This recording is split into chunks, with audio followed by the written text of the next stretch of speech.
December 4th, 2016. I'm standing in the Rosen Plaza in Orlando, Florida at my very first Hillel International Global Assembly. I'd flown in for the conference a few days early so I could be there for a birthright training for a trip I'd be staffing just a few weeks later. At one point during this training, I find myself in a multi-purpose room, probably some of you were there with me, and the facilitator in the room looked out and said, "Raise your hand if you feel like a Jewish educator." My hand flies up. Did I, Emma Kaplan, just self-identify as a Jewish educator? I whipped out my phone so fast to text the rest of my staff and tell them that yes, in fact, I, Emma Kaplan, did just raise my hand and self-identify as a Jewish educator.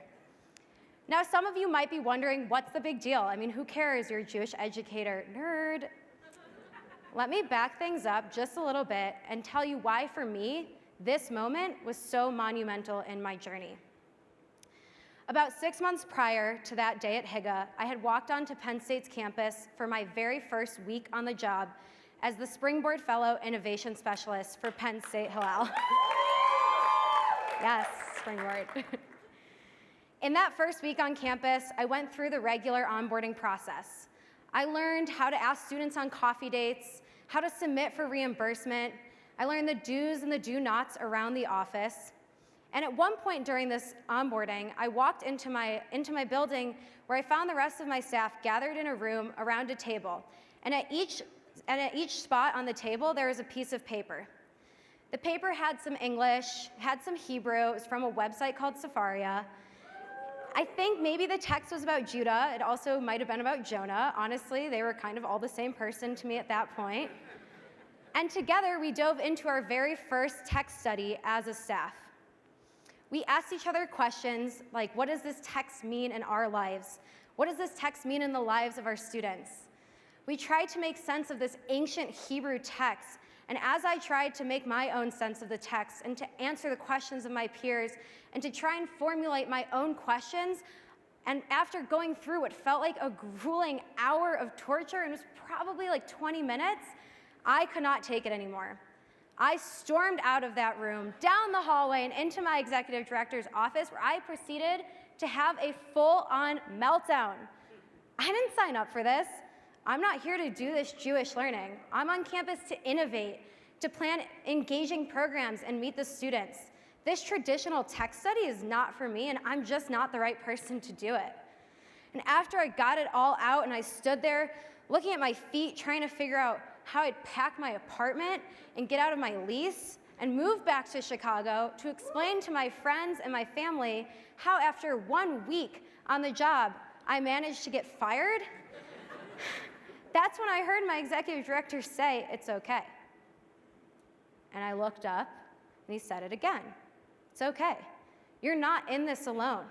We'll figure something out together." Now, at no point during this meltdown or any part of the process that unraveled did anybody give me a free pass.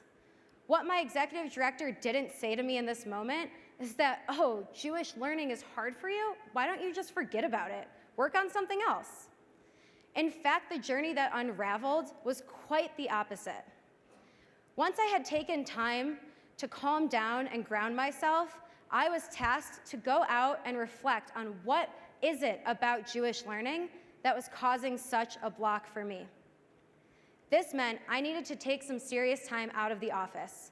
I needed to get away from my stress and take time to reach back out to old peers and mentors, to Chavruta learning partners.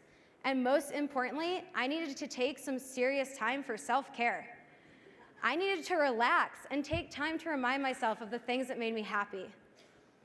It was in this process, and after one particular conversation with an old mentor, and after one particularly beautiful solo hike, that I was able to make a realization of exactly what it was that was causing such a block for me.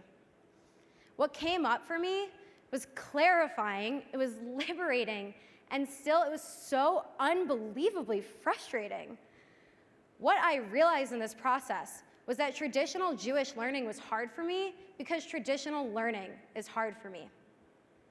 Making this realization, I immediately flashed back to the 6th grade, being pulled out of my language arts class to redo an annual reading assessment. Even standing here now, I can literally feel the sweat in my palms, and I can feel the frustrations inside me when I wasn't able to recall the specific details and content of a passage I had read so clearly moments prior. I have spent the last 13 years or so improving my reading comprehension skills and pushing myself academically. But that first day on Penn State's campus was the first time I realized that my struggles with learning did not end when I received my diploma. Shout out to DU, University of Denver. Here we are. Now, I want to pause and make one thing really clear. I'm not standing up here today to speak exclusively about learning disabilities and inclusion on campus. While I believe that that is a crucially important part of the work that we are doing as educators, I'm not the expert in how we do it. What I am up here to say is that we all have barriers. For me, it's my struggles with Jewish learning. For you, it could be 10 million other things. Maybe this is your very first job out of college, and in addition to trying to navigate a professional world, you're also trying to figure out who you are as an independent person. Or maybe you're an Israeli working on an American college campus, and you're trying to keep up with the ever-changing culture of US students. Or maybe you grew up in an Orthodox Jewish home, and now you're trying to create meaningful Jewish programs in a pluralistic space.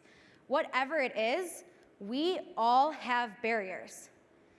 It is human instinct to realize these barriers and run as far and fast as you can in the opposite direction.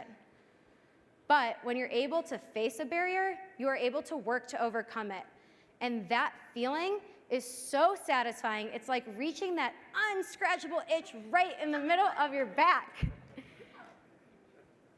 For me, when I realized that traditional Jewish learning wasn't going to cut it, I had to reroute.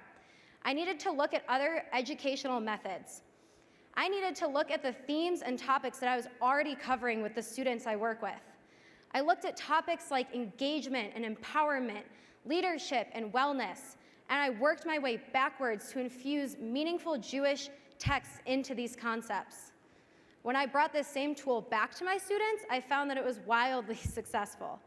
With the campus engagement interns, who I love working with, we shifted away from a model of, here's a Jewish text, let's plan an innovative program and invite all your friends. And instead, I took the time to sit down with these students one-on-one and ask them, what are the things that you are already struggling with on campus? What are the conversations that you are already having? And what are you and your friends already doing to pass your time? That's when we were able to plan meaningful Jewish programs around things like doing yoga and watching The Bachelor and Sunday football. All of this has only been possible because I chose to face my barrier. At first, I ran as far and as fast as I possibly could. But eventually and slowly, I came back and I looked my barrier right in the eye. This journey has been no joyride, and it's not over. And I could not have done it with the people who have supported me every step of the way. Again, my barrier might be similar to yours. It also might be really different. Whatever the roadblocks are that we face, how we overcome them, that is the journey that matters. In Jewish learning, we are always taught to study with a chavruta, with a learning partner. This learning experience is no different. Who in your life can ask you the tough and reflective questions? Who can work with you to find those answers and to struggle through that process? Find your barrier, name it, own it, work to overcome it, and model that process to your students. And then be ready to do it over and over and over again, because this work is holy work. And like my struggles with learning, there is no expiration date. Thank you.